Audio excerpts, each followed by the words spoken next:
नमस्कार, चंद्रग्रहण के खास कार्यक्रम में आपका स्वागत है। मैं हूं आपके साथ ऋतु सिंह। आज साल का आखिरी और पूर्ण चंद्रग्रहण है। चंद्रग्रहण का प्रभाव पूरे भारत पर दिखेगा। देश के कई ज्योतिष इसे लेकर सही संकेत नहीं दे रहे। तो कितने सच है ज्योतिषियों के दावे? ज्योतिषियों के हर दावे को विज्ञान की कसौटी पर करेंगे और बताएंगे कि चंद्रग्रहण अशुभ योग है या फिर सिर्फ विज्ञान का संयोग है। पहले ये रिपोर्ट देखिए।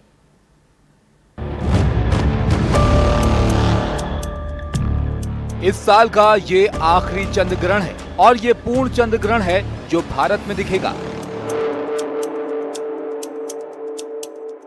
ज्योतिषों का दावा है कि इस चंद्रग्रहण से कई मुश्किलें आएंगी, नकारात्मक प्रभाव पड़ेंगे, इसमें इंफ्रारेड रेडिएशन निकलेंगी। ग्रहण में महिलाओं और बच्चों को लेकर और पूजन को लेकर कई तरह के भ्रम होते हैं। तो क्या वाकई इस ग्रहण से जीवन बदल जाएगा? क्या अशुभ संयोग लेकर ये ग्रहण आएगा? आज एनडीटीवी इंडिया पर देखिए विज्ञान की जुबानी चंद्र ग्रहण की कहानी।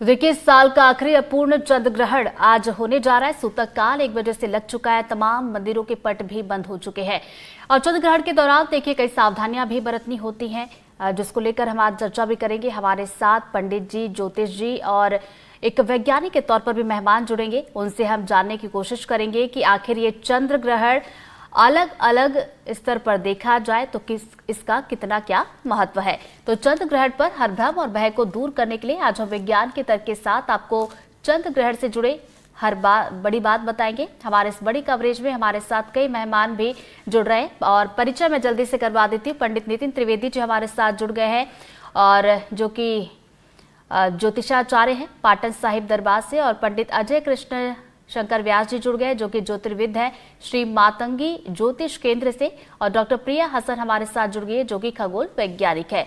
और सबसे पहले मैं पंडित जी के साथ ही शुरुआत करना चाहूंगी, पंडित नितिन जी से। पंडित जी, आज चंद्र ग्रहण होने जा रहा है। सूतक काल 1 बजे से लग चुका है। तो सबसे पहले मैं आपसे इसी का महत्व समझना चाहूंगी कि सूतक काल आखिर होता क्या है, क्यों लगता है और इस दौरान किन किन बातों का ख्याल रखना चाहिए।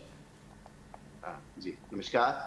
आप सभी को आज हमारे श्राद्ध पक्ष भी लग चुके हैं। पितरों का आज आवाहन पूजन हो चुका है। तो इसी के साथ साथ में आज हमारे यहाँ पे चंद्र ग्रहण भी हुआ है। ये सूतक लगने की प्रवृत्ति क्या है मैं आपको समझाता हूँ। भगवान चंद्र और भगवान सूर्य को जब भी ग्रहण लगता है, दोनों की टाइमिंग भी अलग अलग होती है। जब भी चंद्रमा को ग्रहण लगता है तो इससे 9 घंटे पहले सूतक लगता है, और जब भी सूर्य को ग्रहण लगता है तो उससे 12 घंटे पहले आपको सूतक लगता है। सूतक का मतलब होता है, अगर साइंस की भाषा में कहा जाए तो जब वो ग्रहण लगने वाला होता है उससे पहले के ही समय पे कुछ रासायनिक विद्याएं, कुछ रासायनिक चीजें जो हैं वो हवाओं में घुल जाती हैं, जिसके कारण आपका खान पान इत्यादि जो है वो हल्का दूषित हो जाता है। तो इसीलिए इसको नाम दिया गया सूतक, क्योंकि कई लोग जो है बड़े प्रेम से इस तरीके से इस बात को नहीं मानते। तो हमारे ऋषि मुनियों ने वैज्ञानिक तौर पे इसको सूतक काल दिया, अर्थात इस समय खाना पीना करने से, किसी भी प्रकार का और कोई कार्य करने से वो दूषित हो जाता है। हवाओं में इतना जो है रसायन मिल जाता है, इतना एंटीवायरस हो जाता है कि उस चीज को हर कोई नहीं समझ पाता। और इस कार्य में, इस सूतक काल में आपको सबसे पहले देवालय, हमारे जो मंदिर के स्थान है जहां पे सभी का एक जगह पे मिलना जुलना होता है, उस जगह को जो है बंद किया जाता है। अर्थात उस जगह को कहते हैं कि उस समय भगवान को कष्ट हो रहा होता है, तो इसलिए इस पट को बंद कर देते हैं। और वहां पे जो है सभी का मेल जोल हो रहा होता है, सभी वहां पे एक दूसरे से मिल रहे होते हैं, तो इसलिए मिलने की प्रवृत्ति को सबसे पहले रोका जाता है। जैसे हमने कोरोना काल में देखा कि सभी को एक जगह पे एकत्रित नहीं होने दिया। इसी प्रकार जब भी हमारे यहाँ पे ग्रहण इत्यादि होते हैं, जब भी ग्रहण लगता है तो हवाओं में कुछ ना कुछ रासायनिक विद्या, रासायनिक पदार्थ जो है वो घुल रहा होता है। उस कारण सभी को एक जगह पे, एक दूसरे के ह्यूमन बॉडी है, न जाने किसका किससे मेल खाए, किससे किससे ना खाए, तो इसीलिए सबको उस समय दूर रखते हैं। उसी को हम सूतक काल कहते हैं। और इस समय पे हमें मंदिर, देवालय इत्यादि नहीं जाना चाहिए। कोई भी प्रकार का आपका कोई जो जरूरी कार्य हो, कोई नया कार्य हो इत्यादि नहीं करते। और इस समय जितना हो सके भगवान की भक्ति करके इस समय को व्यतीत करते हैं। चलिए, दोबारा मैं आपके पास लौटूंगी। पंडित अजय जी के पास मैं जाना चाहूंगी। पंडित जी, धार्मिक और आध्यात्मिक दृष्टि से अगर देखा जाए तो चंद्र ग्रहण का महत्व क्या है? जी नमस्कार। सनातन धर्म और संस्कृति में ग्रहण के प्रभाव विशेष तौर पे बताए गए हैं। जिस प्रकार से तिथि त्योहारों का प्रभाव बताया गया है, वो शंका दूर करने के लिए हम जिस प्रकार से त्योहार बनाते हैं तिथियों अनुसार, उसी प्रकार ग्रहण के प्रभाव को भी समय के अनुसार ही देखा जाता है। सनातन धर्म में हम देखें तो वर्ष का राजा देखा जाता है कि इस वर्ष के राजा कौन है। इस वर्ष जो विक्रम संवत के अनुसार राजा सूर्य है और कालयुक्त नाम से संवत्सर प्रारंभ हुआ। 30 मार्च को शनि महाराज मीन राशि में प्रवेश हुए। जब भी ग्रहण आया था और जब भी हमने आप ही के चैनल के माध्यम से बताया था जो प्रभाव ग्रहण के और शनि के आए। इस बार जो धार्मिक दृष्टिकोण से देखें तो कुंभ राशि का स्वामी शनि है और कुंभ राशि में कुंभ लग्न में ग्रहण लगने वाला है, जो रात्रि के मध्य 11 बजे उसे विशेष रूप से रहेगा। उसका जो स्पर्श काल 9:57 से रहेगा और मोक्ष काल 1:26 के बीच में रहेगा। धार्मिक दृष्टिकोण से हम राशियों के प्रभाव से अगर देखें तो कुंभ राशि को हम शनि की राशि मानते हैं और शनि की राशि में अभी वर्तमान मीन राशि में होते हैं, इसलिए जल राशि में होने से समुद्र स्थान में विशेष रूप से इसके प्रभाव देखे जा सकते हैं, जो युद्ध के तौर पे हम देखते हुए आ रहे हैं विगत 3 महीनों से विशेष तौर पर। और साथ में हम उज्जैन और उत्तर भारत की अगर बात करें तो वर्षा ऋतु काल चल रहा है और प्राकृतिक कारण विशेष रूप से देखने को मिल रहे हैं। तो कुंभ राशि ऊंचाई और पहाड़ी क्षेत्रों हिमालय से संबंध रखती है। ऐसे में शनि का मीन राशि में होना और कुंभ लग्न में प्रवेश होना विशेष तौर पे हम देखें तो ग्रहण का जो उत्तर भारत वर्षा काल प्रलय काल के रूप में देखने में मिल रहा है। और अगर धार्मिक दृष्टिकोण से जैसे हमारे आचार्य जी ने हमको बताया कि सूतक काल 9 घंटे पहले प्रारंभ हो जाता है, तो धार्मिक दृष्टिकोण से देखा जाए तो भगवान का जो हम स्थान हम देखते हैं तो यह ऊर्जा के रूप में हम वहाँ पे ग्रहण करने के रूप में हम मंदिर जाते हैं। ऐसे में जो नकारात्मक ऊर्जा मनुष्य देह में प्रवेश कर चुकी होती है इस 9 घंटे पूर्व से ही, और भगवान को मनुष्य की दृष्टि से ही उस स्थान की जो ऊर्जा रहती है वो क्षय होने लगती है। ऐसे में हम दिव्य ऊर्जाओं को अग्रसर रहने के लिए है धार्मिक स्थानों में हम प्रवेश और भगवान के कपट बंद कर दिए जाते हैं। तो सावधानी के ऊपर देखें तो खाद्य पदार्थों में भी इनके प्रभाव देखे जाते हैं, इसलिए हम खाद्य पदार्थ का सेवन नहीं करते हैं। और साथ में हम अगर उसके साथ में व्यवस्थाओं को अगर समझें तो फिर भी हमको किसी प्रकार से पदार्थ लेना पड़े तो फिर उसमें हम तुलसी आदि पदार्थ हम खाद्य पदार्थों जल रूप में हम रख देते हैं ताकि वह दूषित नहीं हो। विशेष रूप से यह प्रभाव विदेशों में ज्यादा देखा जाएगा और भारतीय दृष्टिकोण से देखें तो इसको हम आगामी हम विकास के दृष्टिकोण से भी देख सकते हैं, क्योंकि इस समय सिंह राशि में ही केतु का भ्रमण चल रहा है। धार्मिक दृष्टिकोण से केतु का महत्व बहुत है। यह जब भी जिस राशि में रहते हैं तो त्रिगुण वृद्धि करते हैं। उत्तर भारत से भारत को 3 गुना वृद्धि के रूप में आने वाले समय में देखा जाएगा। प्राकृतिक दृष्टिकोण से जरूर अभी हम कमजोर कह सकते हैं। तो सिंह राशि के बारे में आप पंडित जी बता रहे थे, आगे और भी राशियों को लेकर हम विस्तार से जानकारी लेंगे। दोबारा मैं आपके पास लौटूंगी। प्रिया जी के पास मैं जाना चाहूंगी। प्रिया जी, चंद्र ग्रहण चूंकि खगोलीय घटना है, आप वैज्ञानिक है और वैज्ञानिकों के लिए इस चंद्र ग्रहण अगर होता है या कोई भी खगोलीय घटना होती है तो एक बड़ा जिज्ञासा वाली उनके लिए बात होती है। मैं आपसे ये समझना चाहूंगी कि ये जो चंद्र ग्रहण है कैसे इसकी अवधि तय होती है, कि कब होगा, कितनी देर के लिए होगा, ये कैसे अनुमान लगाया जाता है? जी, तो वैज्ञानिक तौर पे अगर समझा जाए तो ग्रहण का मतलब बस ये है कि सूरज, चांद और पृथ्वी एक सीधी रेखा या स्ट्रेट लाइन पे है। तो बेसिकली पृथ्वी जो है बिटवीन चंद्र और सूरज के हो। तो आप जो चंद्र को अभी देखेंगे ग्रहण में, बेसिकली विजुअल्स में भी आप देख सकते हैं, वो बेसिकली पृथ्वी की जो छाया है, छांव है, वो पड़ रही है चांद पे, क्योंकि पृथ्वी आ रही है सूरज और चांद के बीच में। ओके, अब ये आप स्ट्रेट लाइन पे आप वैसे हर महीना ऐसा होना चाहिए, क्योंकि हर महीने में चांद जो है वो पृथ्वी के इर्द जाता है और पूरा एक सर्कल कंप्लीट करता है। लेकिन ये है कि चांद का जो ऑर्बिट है वो 5 डिग्रीज के इंक्लिनेशन पे है, तो हर महीने इस तरह से स्ट्रेट लाइन पे ये तीनों ऑब्जेक्ट्स नहीं आते हैं। तो ये सालाना हो सकता 1, 2 या 3 बार होता है कि आपको चंद्र ग्रहण होता है, जब ये तीनों, जब ये नोड के पास है, नोड यानी कि वो जो इंटरसेक्शन है ना 5 डिग्रीज और वो के बीच का, वो पॉइंट पे जब आता है तो आपको स्ट्रेट लाइन पे ये तीनों चीजें लगते हैं। तो आप जो देख सकते हैं कि ये छाव जो पड़ता है उसके वजह से लाइट जो है, रोशनी चांद पे नहीं पड़ती है। उसके इंस्टेड ऑफ दैट क्या होता है, अर्थ के जो एटमॉस्फेयर, जो साइड में अर्थ का एटमॉस्फेयर है, उससे स्कैटरिंग होता है। इसके हम लोग रेले स्कैटरिंग कहते हैं।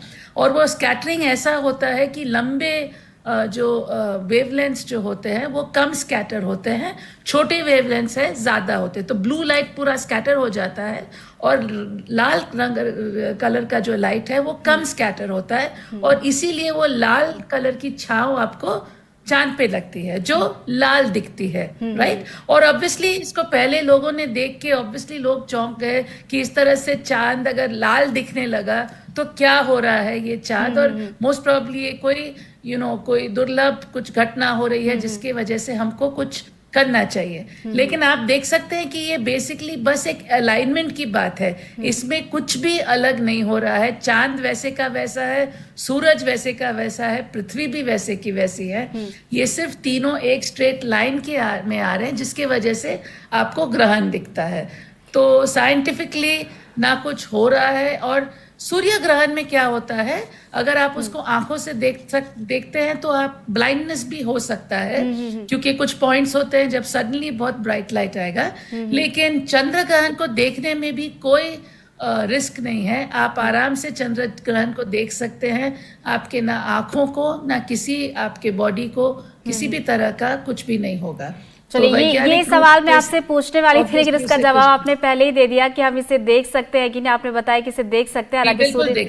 चलिए, तो जो दर्शक के मन में ये सवाल था, जिनके मन में कि देख सकते हैं कि नहीं देख सकते, मेरे मन में भी ये सवाल था और उसका जवाब मिल गया है कि हम देख सकते हैं। पंडित नितिन त्रिवेदी जी के पास मैं एक बार फिर से जाना चाहूंगी। पंडित जी, आपने बताया कि सूतक काल क्या होता है, इस दौरान क्या सावधानियां रखनी चाहिए। अब मैं आपसे ये जानना चाहूंगी कि चंद्र ग्रहण जब खत्म होगा उसके बाद क्या करना होगा, क्योंकि मंदिर के पट अब बंद हो चुके, घर में भी देखिए जो मंदिर है, भगवान की जो प्रतिमा है उससे ढक दिया गया है। जब ये चंद्र ग्रहण खत्म हो जाएगा उसके बाद हमें क्या करना होगा? जी, बताना चाहूंगा। वैसे तो देखिए, अभी हमारी प्रिया हसन जी ने बताया, बड़ा अच्छा बताया कि ऐसी कोई घटना नहीं है, पर मैं आपको इसमें थोड़ा सा बताना चाहूंगा। ये साइंटिफिक घटना है, इसको मानना जरूरी है। वो कैसे मानना जरूरी है कि जब हम घर में एक चीज रखते हैं, हम घर में दूध, दही, इन सबको भी एक साथ एक भगोने में नहीं रख सकते, क्योंकि एक साथ रखने पे वो दही जो है ना, वो दूध को भी दही बना देगा। अर्थात ये जो हमारे जो सूर्य, चंद्रमा, पृथ्वी जो है, तीनों की ग्रेविटी, अर्थात तीनों का जो गुरुत्वाकर्षण का जो बल है वो अलग अलग है। जैसे सूर्य गर्म है, चंद्रमा ठंडे है और पृथ्वी में ग्रेविटी, खींचने की पावर है। तीनों जब एक मध्यांतर, मैं साइंस के तौर पे आपको बताऊंगा, जब तीनों जब एक मध्यांतर, एक ही लाइन में जब तीनों इस तरीके से खड़े हो जाते हैं, उस समय ग्रहण की स्थिति बनती है। चंद्रमा से, सूर्य से, दोनों से इस तरीके से बनती है। उस समय हमारी पृथ्वी की ओर, क्योंकि पृथ्वी हम जीवात्मक है, हम लोग यहाँ पे रह रहे हैं, तो उस समय पृथ्वी में जो है ना ग्रेविटी पावर, खींचने की पावर होती है। उन दोनों में से जो नेगेटिविटी जो निकल रही होती है, गर्म ठंडी, जैसे हमारे यहाँ पे मौसम भी बदलता है तो हम बच्चे को बड़े फटाफट जो कोई ना कोई दवाई देते हैं, नहीं तो उस तरीके का हम लोग खान पान कर लेते हैं, जिसके कारण हमारी स्थिति को, हमारे परिवार को वो बीमारी का मौसम, वो जो सर्द गर्म का जो मौसम है वो दुखदाई नहीं बनता। तो हमारे यहाँ पे खगोलीय घटना तो है ये, और इसको साइंटिफिक तरीके पे भी माना गया है कि जिस समय ऐसी स्थिति हो रही हो, हमारा साइंस भी कहता है कि उस समय थोड़ा थोड़ा आप जो है परहेज करके रहे, खान पान का, सब चीजों का। और आपको बताना चाहूंगा कि अगले दिन हम क्या करें ऐसा कि इस खगोलीय घटना, इस ग्रहण से हमें कुछ ना कुछ लाभ हो।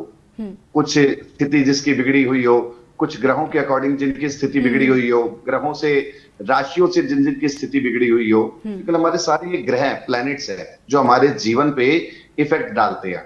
तो हमें अगले दिन अलग अलग राशियों के अनुसार हमें अपने अपने दान करने चाहिए। जैसे मेष राशि वालों को अगले दिन ही सुबह प्रातःकाल उठते के साथ ही सतनाजा, 7 तरीके का अनाज तो सभी के लिए है, सभी को इसका दान करना है। किंतु जो राशि के अनुसार है वो मैं आपको बड़े कम समय में आपको बताना चाहूंगा जी। जैसे मेष राशि वाले हैं, इनको अगले दिन ही गेहूं का दान करना चाहिए।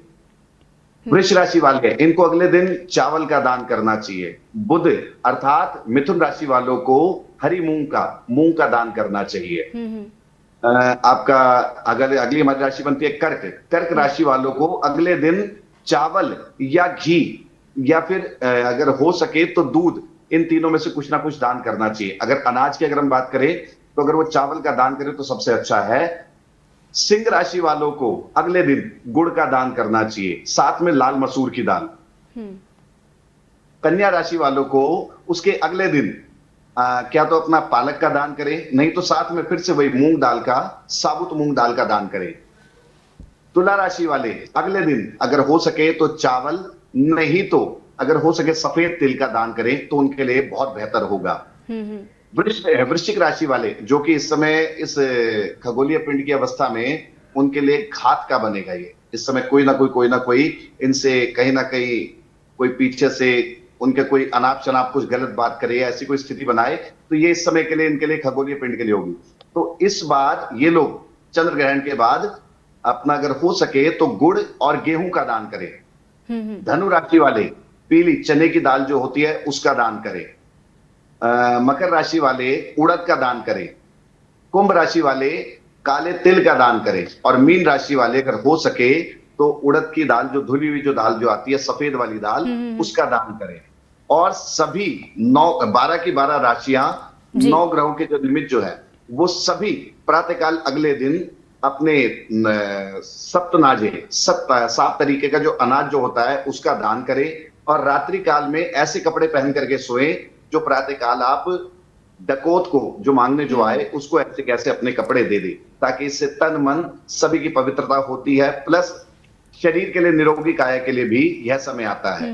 तो ये आपने इस तरीके के 12 राशियों के लिए क्या करना चाहिए अलग अलग राशियों वाले को, ये आपने बड़े अच्छे तरीके से बताया। पंडित जी दोबारा मैं आपके पास लौटूंगी, पंडित अजय कृष्ण जी के पास में जाऊंगी। पंडित जी, आप राशियों को लेकर पहले भी बता रहे थे कि कौन सी राशि में क्या प्रभाव पड़ेगा। मैं आपसे जानना चाहूंगी, चूंकि यही कहा जा रहा है कि कुंभ राशि के लिए ये जो चंद्र ग्रहण है वो खतरनाक हो सकता है। इसके अलावा अलग अलग राशियों की मैं बात करूं तो कौन कौन सी राशियों के लिए अशुभ है और उन्हें किस तरीके के उपाय करने चाहिए? जी जरूर, ग्रहण के प्रभाव निश्चित तौर पर सौरमंडल और ब्रह्मांड में जितने आते हैं और प्रकृति पे इतने आते हैं, इतने ही मनुष्य और राशि अनुसार आते हैं। जैसे कि 12 राशि बताई गई है 9 ग्रहों के अनुसार में। सर्वप्रथम मेष राशि से हम प्रारंभ करते हैं। मेष राशि का स्वामी मंगल होता है और मेष राशि का मंगल अभी जो गोचर स्थिति में कन्या राशि में चल रहा है और शनि से दृष्टिपात हो रहा है। वहीं हम शनि की राशि में राहु का होना, ऐसे में जहाँ शनि प्रभावशील मेष राशि के लिए बन रहे हैं वहाँ राहु भी कहीं न कहीं बन रहे हैं। ऐसे में अत्यधिक खर्चे व्यय तो बने हुए रहते हैं। वाद विवाद से बचना चाहिए। यह समय मेष राशि के लिए सावधानी पूर्वक अगले 2-3 दिन के लिए विशेष रहेगा। आगामी अगर हम देखें तो महीने भर तक के प्रभाव देखे जा सकते हैं। वृषभ राशि शुक्र प्रधान राशि है और वृषभ राशि का ये जो वर्तमान में ग्रहण आ रहा है, ये सहयोगियों के सहयोग की अपेक्षाएं रखते हैं, वहाँ सहयोग की कमी आती है। ऐसे में धैर्य बना के सहयोग सामने वाले को हमें देना चाहिए और भाग्य में दोष नहीं देते हुए हम भाग्य के लिए अग्रसर कर्म प्रधान बने रहें। यह वृषभ राशि को अभी धैर्यता से रखना होगा। वहीं हम मिथुन राशि की बात करें तो मिथुन राशि का राशि स्वामी बुध है और मिथुन राशि से गोचर अवस्था की बात करें तो मिथुन राशि से अभी माता पिता स्थान से राहु केतु ग्रहण का प्रभाव दिखा रहा है। इसलिए में माता पिता की सेवा करना चाहिए और मानसिक रूप से आराधना महामृत्युंजय जाप करना चाहिए। वहीं अब कर्क राशि जल राशि और चंद्र की राशि है, चंद्रमा ग्रहण है, इसलिए चंद्रमा की राशि में विशेष प्रभाव देखने को मिलेगा। ऐसे में 8वां चंद्रमा कर्क राशि का होने से स्वास्थ्य का प्रतिकूल और परिवार का स्वास्थ्य का ध्यान रखना चाहिए। खाद्य पदार्थ खाने पीने की चीजों का आहार में विशेष रूप से इस दिन ध्यान देना चाहिए, कम से कम आहार लेना चाहिए। सिंह राशि में ग्रहण पड़ रहा है, कुंभ राशि में राहु है तो सिंह राशि में केतु है, तो वहां जहाँ सूर्य चंद्र से ही षष्ठी चल रही है और उसी से जातक की राशियों पर प्रभाव आते हैं। ऐसे में सिंह राशि सूर्य की राशि है। वैसे तो सूर्य इस समय स्वग्रही होने से बलवान माने गए हैं, वसुंधरा के राजा है, लेकिन फिर भी यहाँ केतु का होना कहीं न कहीं मानसिक कष्ट चिंताएं बढ़ाता है। विशेष करके व्यक्तित्व सम्मान पे प्रभाव डालता है। ऐसे में धैर्य रखना आवश्यक है। कन्या राशि स्वामी बुध है। ऐसे में यह ग्रहण खड़ाष्टक योग बन के आया है, इसलिए शत्रु कष्ट वाद विवाद से बचना चाहिए। यात्राएं सोच समझ के करना चाहिए। तो क्या करना चाहिए, क्या नहीं करना चाहिए, पंडित जी बता रहे थे। दोबारा आपके पास लौटूंगी, प्रिया जी के पास जाना चाहूंगी। प्रिया जी, कहा जाता है कि जब चंद्र ग्रहण होता है या ग्रहण जब होता है तो 3 महीने पहले उसका प्रभाव देखने को मिलता है। अभी हाल फिलहाल में जो हम प्राकृतिक आपदाएं देख रहे हैं, चाहे हम पंजाब की बात करें, उत्तराखंड की बात करें, तो क्या वैज्ञानिक तौर पर इसे ऐसा समझा जा सकता है, जोड़ा जा सकता है कि चंद्र ग्रहण का ही ये असर था कि हम प्राकृतिक आपदाएं देख रहे हैं, तो शायद चंद्रग्रहण होने के बाद भी इसका असर देखने को मिलेगा?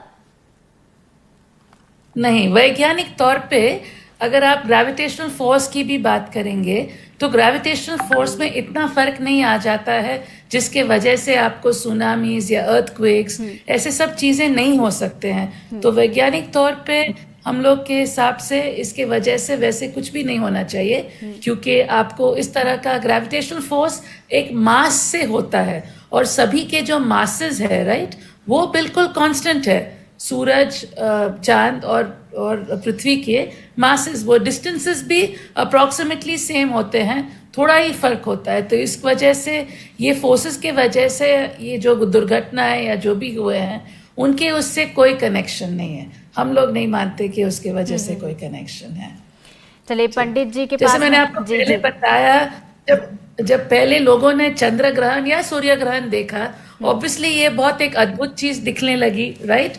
और ऑब्वियसली जब इसको समझ नहीं रहे थे लोग, तो यही ज्यादा कुछ लोगों को लगा कि ये कोई डिवाइन इंडिकेटर है, राइट, कि कुछ हो रहा है, उसके वजह से हमें कुछ करना है। लेकिन अब हम लोग समझते हैं कि एक्चुअली क्यों हो रहा है ग्रहण, राइट। और हम लोग देख रहे हैं कि ये ग्रहण बस इसलिए हो रहा है क्योंकि ये मोशन हो रहा है बिटवीन दीज बॉडीज, जिसके वजह से ये अलाइनमेंट होता है, राइट। तो इसके वजह से ये सब इम्प्लीकेशंस नहीं माने जाते। सॉरी मैम, जब चंद्र ग्रहण होता है तो वैज्ञानिक के तौर पर अगर ये सवाल मैं आपसे पूछूं कि क्या आप लोग इस दौरान कोई रिसर्च वगैरह भी करते हैं? जी, तो सबसे ब्यूटीफुल इंडिकेटर इसमें आप देखते हैं, जैसे मैंने कहा कि पृथ्वी की छांव चांद पे पड़ रही है, जो आप देख सकते हैं कि वो कर्व्ड है, राइट। तो ये एक इंडिकेटर है कि पृथ्वी जो है कर्व्ड है, राइट।